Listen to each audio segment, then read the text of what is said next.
Hi friends, welcome to chemistry class. అందరూ బాగున్నారు కదా? మెడిసినల్ కెమిస్ట్రీలో 100% డ్యామ్ షూర్ అడగదగిన ఒక 2-3 టాపిక్స్ ఉన్నాయి.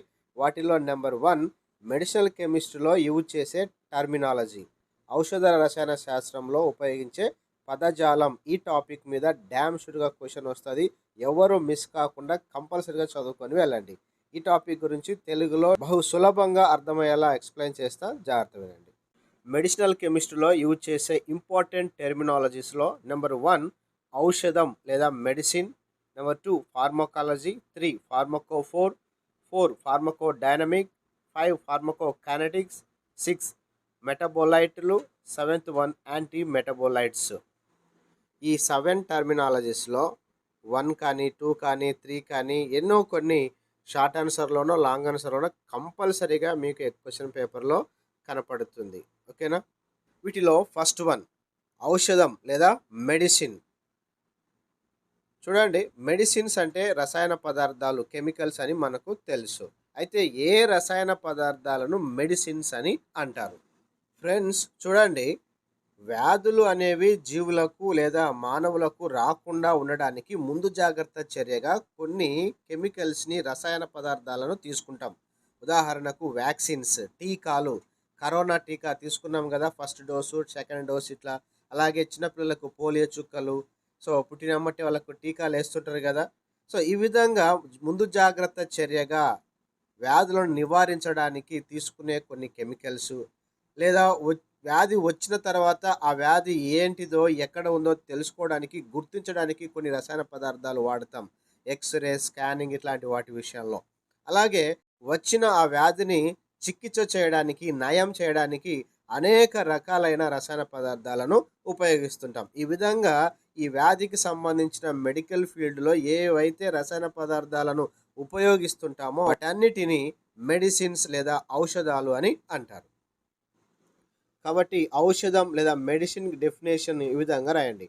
వ్యాధి నివారణకు కానీ, వ్యాధిని గుర్తించడానికి కానీ, వ్యాధిని చికిత్స చేయడానికి కానీ ఉపయోగించే రసాయన పదార్థాలనే ఔషధాలు అని అంటారు.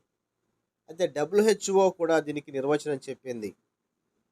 వరల్డ్ హెల్త్ ఆర్గనైజేషన్ ఏంటంటే, వ్యాధి చికిత్సకు అవసరమైన శరీర ధర్మాన్ని, వ్యాధి నయం కావడానికి కావలసినటువంటి శారీరకమైన మార్పులను శరీరంలో కలగజేసే రసాయన పదార్థాలనే ఔషధాలు లేదా మెడిసిన్స్ అని అంటారు. Best example paracetamol and aspirin. ఇలాగా మీకు తోచిన ఏవైనా మెడిసిన్స్ నేమ్స్ రాసుకోండి. Okay, right. Next number 2 pharmacology. Friends దీని మీనింగ్ చూడండి. ఫార్మా అనగా మెడిసిన్, లోగోస్ అనగా స్టడీ, అధ్యయనం. అంటే ఒక మెడిసిన్ గురించి, ఒక ఔషధం గురించి అన్ని విధాలుగా స్టడీ చేయడం, అధ్యయనం చేయడాన్నే, అలా అధ్యయనం చేయు శాస్త్రాన్నే ఫార్మకాలజీ అని అంటారు. తెలుగులో కూడా ఫార్మకాలజీ అనే అడుగుతారు అనమాట. మరి ఔషధం గురించి, మెడిసిన్ గురించి చదవడం అంటే ఏం చదువుతాము? అది మన శరీరంలోనికి వెళ్ళిన తర్వాత మన అవయవాలతో లేదా మనలోని కణజాలాలతో చర్య జరుపుతుంది. అది ఏదో పని చేస్తుందో మార్పులకు లోనవుతుంది కదా, జీవ సంబంధమైన మార్పులను మన శరీరంలో కలగజేస్తుంది కదా. వాటిని జీవక్రియలు అని అంటాం. ఆ జీవక్రియలు ఏమిటివి? దానివల్ల సత్ఫలితాలు వస్తాయా, దుష్ఫలితాలు వస్తాయా? ఓకేనా? అలాగే ఔషధం యొక్క నిర్మాణం ఎలా ఉంటుంది, ఔషధం యొక్క చర్య విధానం ఎలా ఉంటుంది? సో ఈ విధంగా అనేకమైన ఔషధం గురించినటువంటి విషయాలను విస్తృతంగా అధ్యయనం చేసినట్లయితే ఆ విభాగాన్నే ఫార్మకాలజీ అని అంటారు. సింపుల్గా చెప్పాలంటే the study of medicine is called as pharmacology, అంతే. ఓకేనా? ఔషధాల గురించి అన్ని కోణాలలో అధ్యయనం చేయు భాగమే pharmacology. Third one pharmacophore. Telugu medium వాళ్ళకి తెలుగు అక్షరాలలో ఫార్మకోఫోర్ అంటే ఏమిటి అని అడుగుతారు. ఇంగ్లీష్ మీడియం వాళ్ళకి ఇంగ్లీష్ లెటర్స్లో ఎక్స్ప్లెయిన్ ఫార్మకోఫోర్ అని అంటారు. అయితే ఫ్రెండ్స్ దీని మీనింగ్ కనుక నీకు తెలిస్తే ఆన్సర్ వచ్చేస్తుంది. ఫార్మా అనగా మెడిసిన్ లేదా ఔషధం అని ఇందాకే చూసాం. ఇక 4 అంటే పార్ట్ లేదా యూనిట్ లేదా భాగము, సమూహము అని అర్థం. ఫ్రెండ్స్ గమనించండి, మెడిసిన్స్ ఔషధాలుగా పనిచేసే రసాయన పదార్థాలకు పెద్ద పెద్ద నిర్మాణాలు ఉంటాయి. ఈ ఔషధం అంతటికీ వ్యాధిని నయం చేసే సామర్థ్యం ఉండదన్నమాట. కానీ ఆ ఔషధంలో అక్కడక్కడ కొన్ని యాక్టివ్ సైట్స్, యాక్టివ్ యూనిట్స్ అనేవి ఉంటాయి. వాటినే ప్రమేయ సమూహాలు లేదా ఫంక్షనల్ గ్రూప్స్ అని అంటారు. ఇవి మాత్రమే వ్యాధిని నయం చేయడానికి ఉపయోగపడతాయన్నమాట.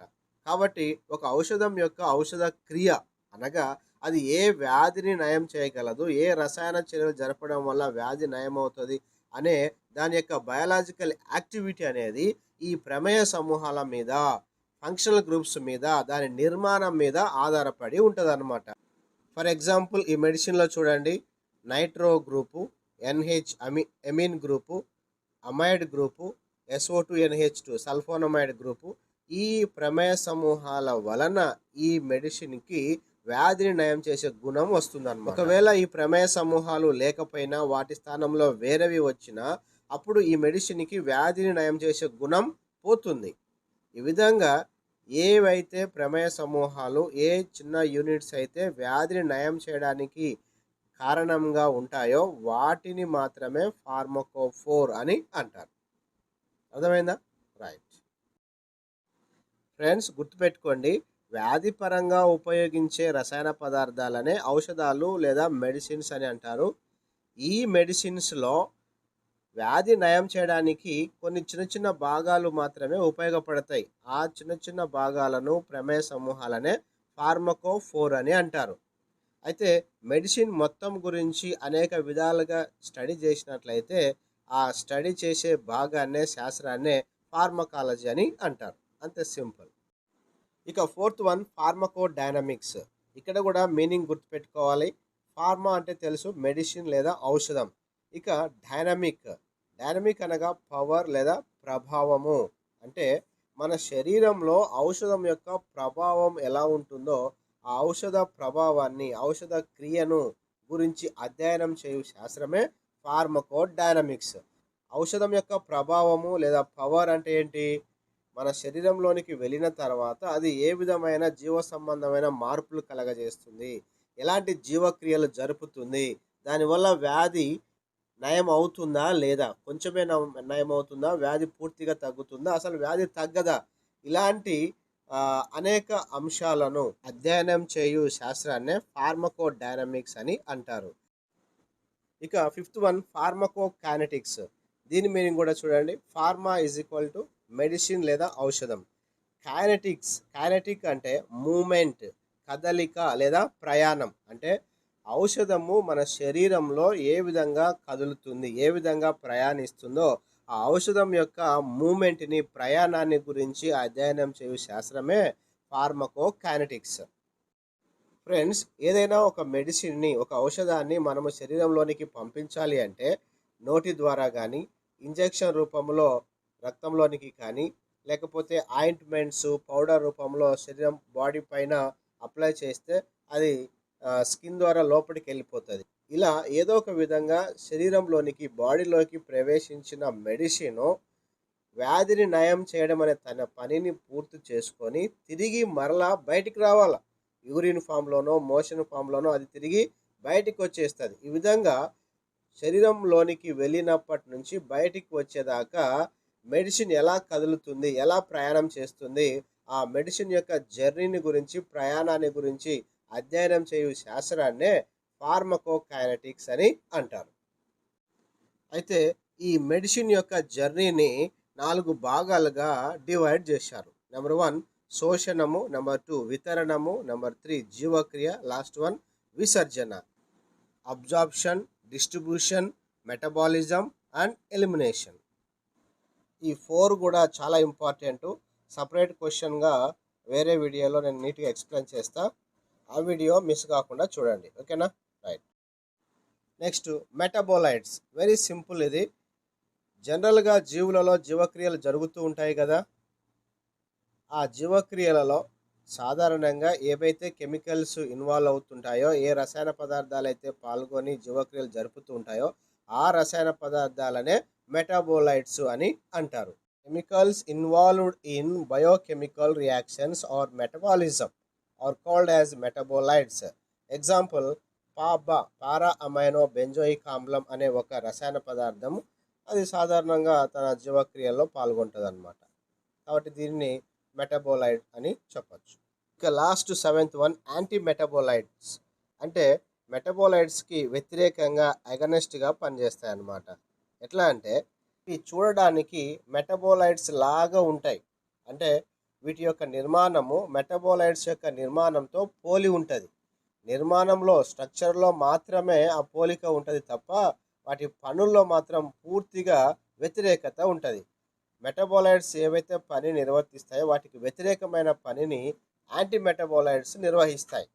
మెటబోలైట్స్ అనేవి జీవక్రియలను సక్రమంగా జరిగేలాగా చేస్తే, ఈ యాంటీ మెటబోలైట్స్ మాత్రం జీవక్రియలను నిలిపేస్తాయి, అడ్డుకుంటాయి లేదా పక్కదారి పట్టిస్తాయి. కాబట్టి నిర్మాణంలో మెటబోలైట్స్ లాగా ఉండి జీవక్రియలను ప్రభావితం చేసే లేదా నిలిపివేసే రసాయన పదార్థాలను యాంటీ మెటబోలైట్స్ అని అంటారు. ఎగ్జాంపుల్ సల్ఫానిలమైడ్. సల్ఫానిలమైడ్ యొక్క నిర్మాణము పారా అమైనో బెంజోయిక్ ఆమ్లమైన మెటాబోలైట్ యొక్క నిర్మాణాన్ని పోల్చి చూసినట్లయితే రెండింటికి పోలిక ఉంది. మొదటి దాంట్లో COOH సమూహం ఉంది, ఇందులో సల్ఫోనమైడ్ సమూహం SO2NH2 ఉంది. అది తేడా తప్ప మిగతాదంతా రెండింటికి సేమ్ ఉన్నది.